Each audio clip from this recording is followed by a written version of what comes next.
Isa sa paborito ko ang kutsinta, pero this time ile-level up natin, mas malambot, chewy at espesyal.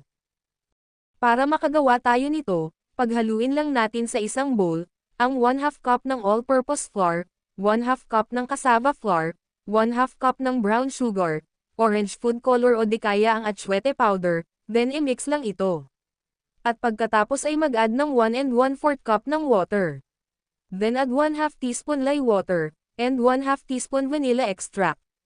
At pagkatapos ay haluin lang ito, hanggang wala ng buo-buong harina. At salain ito ng 2 beses.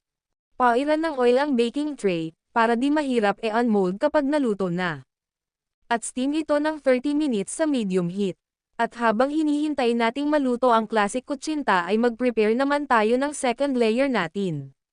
Sa isang bowl paghaluin ang 1/2 cup ng glutinous rice flour o giniling na malagkit, then add 1/4 cup brown sugar, 1/2 cup water, 1/4 teaspoon lye water at 1/4 teaspoon vanilla extract at mag-add na rin ng kaunting orange food color or atsuete powder.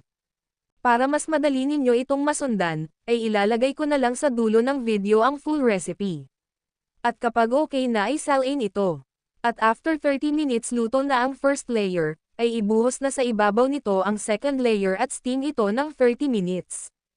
At pagkaluto nga nito ay palamigan lang ito sandali bago ito unmold.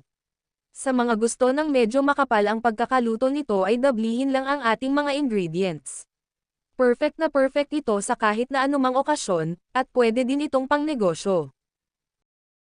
So ayan kitang-kita naman kung gaano kasarap ang ating native kutsinta, at kung kayo po ay umabot ng panonood hanggang dito, ay e-comment nyo naman po kung taga saan kayo, para malaman natin kung hanggang saan umabot yung ating video.